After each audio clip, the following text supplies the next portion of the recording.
창세기 26장 1절에서 11절의 말씀 우리 한 목소리로 같이 읽겠습니다. 시작.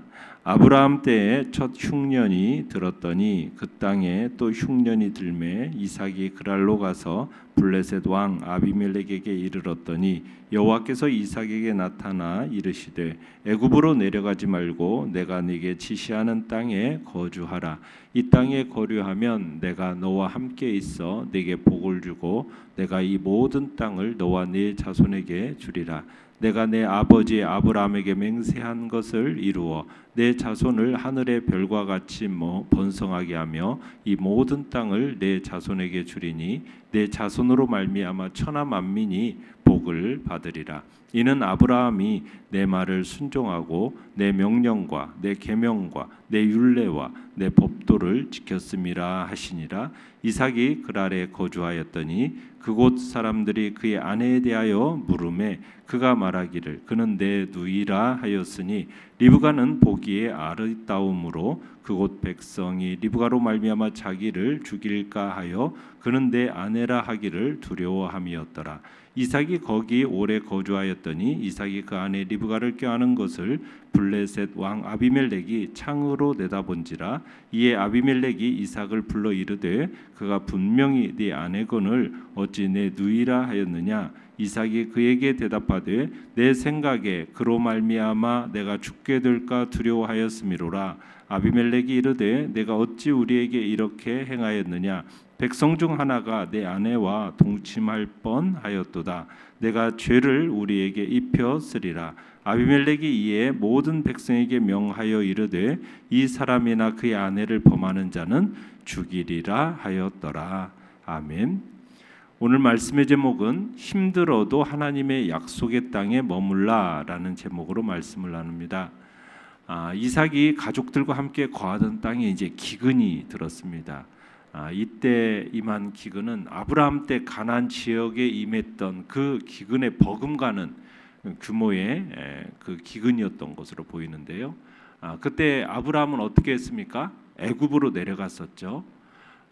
팔레스타인 땅에 비가 1년 내내 오는 곳이 아닙니다. 1년에 2번 이른 비, 늦은 비가 와요. 그런데 그나마 그 2번의 비도 내리지 않은 채 몇 년이 지나가게 되면 흉년이 드는 겁니다. 그러면 사람만 먹을 것이 없는 게 아니라 짐승들도 먹을 게 없는 거예요. 마실 것도 없어요. 그래서 막 주위에 그런 사체들이 죽은 이제 동물들의 사체들이 즐비하게 되는 겁니다. 자, 그러나 이 가나안 땅에 이렇게 흉년이 들어도 애굽에는 항상 양식이 있었어요. 왜냐하면 나일강이 있었기 때문이에요. 애굽의 나일강 유역은 비옥한 삼각주 지역인데요. 거의 가뭄을 타지 않는 지역입니다. 그래서 흉년이 들면은 이 가나안 사람들이 애굽으로 내려가서 그곳에서 기근과 흉년을 피하곤 했던 거예요. 그런데 이제 이삭 당시에도 가나안 땅에 크게 흉년이 들었던 겁니다. 자, 내용관찰 문제 1번을 보시면 흉년이 들자 하나님께서는 이삭에게 어디로 가지 말라고 말씀하십니까? 자, 1절, 2절 다시 한번 읽어보겠습니다. 시작. 아브라함 때에 첫 흉년이 들었더니 그 땅에 또 흉년이 들매 이삭이 그랄로 가서 블레셋 왕 아비멜렉에게 이르렀더니 여호와께서 이삭에게 나타나 이르시되 애굽으로 내려가지 말고 내가 네게 지시하는 땅에 거주하라. 자, 가나안의 기근이 찾아오니까 이삭은 하는 수 없이 아비멜렉이 통치하는 그랄 땅으로 갔습니다. 자, 이삭이 그랄로 갔다라는 것은 지금 그의 발걸음도 아버지 아브라함처럼 애굽으로 향하고 있었다라는 얘기예요. 그랄에 잠시 머물러서 이제 상황이 더 어려워지면은 애굽으로 내려갈 계획을 이제 이삭이 하고 있었던 거죠. 자, 그런데 하나님께서 하신 말씀이 뭡니까? 이삭에게 뭐라고 말씀하셨어요? 애굽으로 내려가지 말라 하면서 구체적인 명령을 하시는 거죠. 그러니까 하나님께서 이삭에게 하신 말씀은 항상 물과 음식이 있는 애굽을 의지하지 말고 오직 믿음으로 하나님만 바라보고 순종하라라는 어떤 순종 테스트입니다. 2절에서 내가 네게 지시하는 땅에 거주하라 이렇게 말씀을 하시는 거죠. 지금 아브라함 때로부터 약속하고 거듭 확인해 오신 그 유업의 땅, 약속의 땅, 거기에 머물 것을 명하신 겁니다. 이 땅을 떠나지 말라 이렇게 말씀하시는 거예요. 그것은 비록 어려움이 있더라도 약속에 대한 애착, 약속에 대한 소망 그거 버리지 말고 오히려 믿음을 붙들 것을 지금 명하고 계시는 겁니다. 심한 기근으로 이것을 떠날 수밖에 없는 그런 상황 속에서도 약속에 대한 믿음과 소망을 견고히 할 수 있도록 지금 하나님께서 지금 어떻게 보면은 매우 적절한 배려를 하고 있다 말씀하고 있는 거죠. 그러니까 이삭에게는 편하고 쉬운 길 버리고 하나님과 더불어서 지금 고난의 길을 택하는 시험과 연단의 기회다라고 볼 수가 있습니다.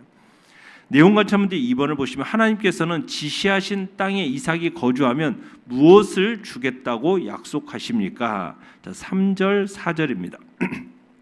시작. 이 땅에 거류하면 내가 너와 함께 있어 내게 복을 주고 내가 이 모든 땅을 너와 네 자손에게 주리라. 내가 내 아버지 아브라함에게 맹세한 것을 이루어 네 자손을 하늘의 별과 같이 번성하게 하며 이 모든 땅을 내 자손에게 주리니 내 자손으로 말미암아 천하 만민이 복을 받으리라. 자, 하나님께서 이삭이 약속의 땅에 머물러 있을 경우에 뭘 말씀하십니까? 아브라함에게 주셨던 그 축복, 아브라함에게 주셨던 그 동일한 축복을 베풀 것을 약속하고 계시는 거죠. 그러니까 하나님께서 이삭이 순종하면 그와 함께 할 것이고 그의 순종으로 많은 것을 순종을 많은 것으로 축복하시겠다 말 밝히고 계시는 겁니다. 그러니까 하나님께서 이삭에게 약속하신 그 축복의 내용을 보면은 우리 아브라함에게 주셨던 그 약속을 반복하고 있다라는 것을 우리가 알 수가 있어요. 많은 자손, 땅, 열방 이게 다 그를 통해서 축복받을 것을 약속하고 있는 것입니다. 자, 한번 하나님은 약속하시면 끝까지 잊지 않고 지키시는 하나님임을, 하나님의 그 꾸준하심을 우리가 보게 되는 그 꾸준하심이 돋보이는 장면이다 할 수가 있어요. 그러니까 우리의 생애 속에 성취되지 않는 하나님의 약속, 그 약속은 그냥 사라지는 게 아닙니다. 하나님이 우리에게 주신 약속이 내 생애에 성취되지 않으면 그 하나님의 약속은 그 후손들에게 언젠가 그 후손들을 통해서 성취될 거라는 거죠. 그러니까 약속의 성취라는 것은 우리의 노력에 달린 게 아니라 그 약속을 주신 하나님의 신실하심에 달려 있음을 우리가 보게 되는 겁니다. 자, 하나님이 이삭에게 자, 그 약속의 땅에 머물라 이렇게 하신 이유는 아무리 기근이 심해도 뭐 하라고요? 가나안은 약속의 땅이고 하나님이 함께 하시는 땅이기 때문에 그 땅에 머물라. 하나님께서 아브라함에게 약속하신 그 땅, 가나안 땅에 그러면 하나님의 명령이 없는 한 이 땅을 떠나서는 안 되는 겁니다.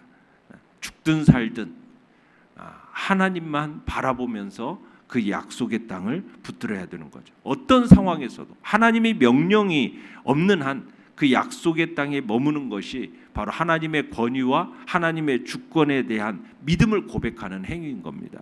그래서 이제 우리가 나중에 훗날 야곱이 요셉이 애굽에 살아있다는 소식을 듣고서는 애굽으로 곧장 내려가지 않습니다. 뭘 기다립니까? 하나님의 허락을 기다립니다. 그리고서는 애굽으로 내려가요. 이 모든 것들이 그래서 약속의 땅에 머문다라는 것은 바로 하나님의 권위와 하나님의 주권에 대한 믿음을 고백하는 행위라는 거 우리가 기억을 해야 되죠. 자, 그다음에 연구와 묵상 문제 3번을 보시면 하나님께서는 왜 이삭에게 명령하시면서 아브라함의 순종을 언급을 하십니까? 자, 5절을 읽어보겠습니다. 5절 시작. 이는 아브라함이 내 말을 순종하고 내 명령과 내 계명과 내 율례와 내 법도를 지켰음이라 하시니라. 자, 아브라함이 하나님으로부터 땅과 후손에 대한 어떤 축복과 언약을 받을 수 있었던 까닭을 밝혀주고 있어요. 그러니까 하나님께서 눈앞의 환경이 아닌 순종을 통해서 복을 받는다. 순종을 통해 복을 받는다라는 그 진리를 지금 강조하시기 위해서 아브라함의 순종을 언급하고 계시는 겁니다. 자, 그다음에 이제 6절 7절로 가보겠습니다. 6절 7절 시작. 이삭이 그랄에 거주하였더니 그곳 사람들이 그의 아내에 대하여 물음에 그가 말하기를 그는 내 누이라 하였으니 리브가는 보기에 아리따움으로 그곳 백성이 리브가로 말미암아 자기를 죽일까 하여 그는 내 아내라 하기를 두려워함이었더라. 자, 이삭은 지금 하나님의 말씀에 따라서 애굽에 내려가지 않고 그랄에 그대로 머물러 살았어요. 자, 그런데 하나님을 경외함이 없는 곳에서는 나그네로 거류하며 살아간다라는 것이 험악하고 위험한 일이에요. 무엇보다도 두려운 게 아내의 문제입니다. 아내 문제. 왜냐하면 이 당시에는요, 다른 사람의 아내를 빼앗기 위해서 남편을 죽이는 풍습이 있었어요. 고대에는 여자를 인격체로 생각하지 않고 물건으로 취급했었거든요. 그래서 누구든지 힘센 사람이 먼저 차지하면 그만이다라고 생각을 했어요. 그러니까 탐나는 여자가 만약 누군가의 누이다라고 하면 일단 빼앗고 난 후에 오라비와 이제 협상을 하는 겁니다. 자, 그런데 아내의 경우에는 이 협상이 되지 않으니까 어떻게 하느냐? 남편을 죽이고 빼앗아 가는 일이 있었다라는 거예요. 그래서 하나님을 모르는 곳에 갈 때 가장 두려운 게 바로 이 여자 문제였다라는 거죠. 그래서 이제 이삭은 리브가에게 그곳 사람들의 아내 리브가에 대해서 물으면 나의 누이라 이렇게 말하라고 했다라는 거죠. 그러니까 이삭이 리브가를 아내로 말하기를 두려웠다라는 것은 리브가가 용모가 아름다우니까 저들이 리브가로 인해서 자기를 죽이리라 이렇게 생각을 했다라는 겁니다. 그러니까 하나님을 경외하지 않는 세상 속에서 하나님을 경외한 자로 살아간다라는 건 그리 만만한 일이 아니었던 거죠. 자, 삶의 위험이 막상 자신에게 딱 닥쳤을 때 이걸 이겨낸다라는 거 결코 쉽지 않다라는 것을 간접적으로 보여주는 사건이거든요. 자, 그런데 이제 8절 9절 읽어보겠습니다. 시작. 이삭이 거기 오래 거주하였더니 이삭이 그 아내 리브가를 껴안은 것을 블레셋 왕 아비멜렉의 창으로 내다본지라. 이에 아비멜렉이 이삭을 불러 이르되 그가 분명히 내 아내거늘 어찌 내 누이라 하였느냐. 이삭이 그에게 대답하되 내 생각에 그로 말미암아 내가 죽게 될까 두려워하였음이로다. 그러니까 이삭과 리브가의 관계가 지금 우연치 않은 사건을 통해 밝혀지게 돼요. 이삭이 그랄에 거한 지 상당히 지나간 후에 이제 아비멜렉이 창밖으로 내다보다가 이삭이 리브가를 껴안은 것을 보게 됐는데 이 사실로 인해서 아비멜렉이 이들이 부부라는 것을 즉각 알게 된 거죠. 아주 친밀한 행동을 하는 것을 보게 되었기 때문에. 자, 이 광경을 목격한 아비멜렉이 이들이 부부라는 사실을 알게 되고 아비멜렉이 이삭을 불러다가 이제 호되게 야단을 칩니다. 그러자 이삭이 뭐라고 변명을 하느냐? 내가 아내로 인하여 죽게 될까 두려웠나이다. 이렇게 얘기를 해요. 자, 10절로 11절도 읽어보겠습니다. 시작.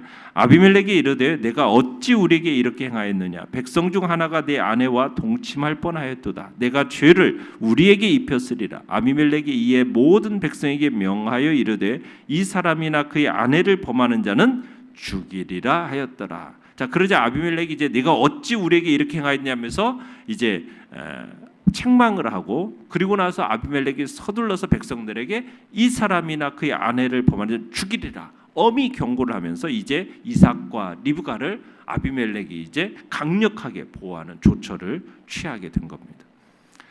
자, 느낀 점 4번으로 넘어가 보시면 극심한 가뭄에도 하나님의 말씀에 순종해서 애굽으로 내려가지 않고 그랄 땅에 머물게 하시는 하나님을 보며 무엇을 느낍니까? 자, 하나님께서는 순종하는 사람과 늘 함께 하심을 우리는 느끼게 됩니다. 하나님께서 또 원하시는 건 무엇이냐? 보이는 환경이 아니라 오직 믿음으로 하나님만 바라보고 하나님만 의지하는 것을 하나님은 무엇보다도 기대하고 원하신다라는 것을 우리는 느끼게 돼요. 비록 어려움이 있다 할지라도 어떤 어려움 속에서도 그 약속에 대한 애착, 약속에 대한 소망 그걸 버리지 않고 정말 믿음으로 붙들고 살아가는 것 그것을 하나님은 원하시는 거죠. 성경에서 애굽이라는 땅은 세속적인 부요와 각종 우상 숭배로 인해서 언제나 택한 백성들에게서 유혹의 장소로 등장하는 곳이 바로 애굽입니다. 자, 그러한 의미에서 애굽이라는 것은 성도들을 죄로 유혹하는 어떤 유혹의 도성, 죄악의 도성, 세상을 상징해요. 그러니까 성도가 하나님의 말씀을 떠나서 세상으로 향하는 순간 실족할 수밖에 없는 겁니다. 하나님의 말씀에 떠난 사람은 하나님의 보호와 하나님의 인도를 받을 수가 없어요. 그래서 성도는 하나님의 그 손 안에 머물러 있을 때 안전하고 하나님의 선하신 인도를 받을 수 있는 거거든요. 아무리 어려운 상황에 처할지라도 우리가 하나님 말씀 밖으로 나가서는 안 된다는 거예요. 세상은 온갖 핑크빛 유혹을 합니다. 핑크빛 유혹이 우리에게 온다 할지라도 우리는 세상을 향하여 나가지 말아야 된다는 거죠.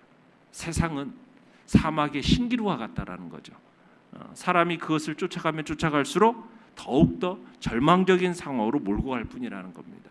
그러니까 하나님은 애굽으로 상징되는 세상, 자기 삶의 중심을 이 세상으로 옮기지 말고 하나님의 약속을 확신하는 자답게 하나님의 말씀을 붙들고 약속의 소망을 두고 살아갈 것을 얘기하고 있는 겁니다.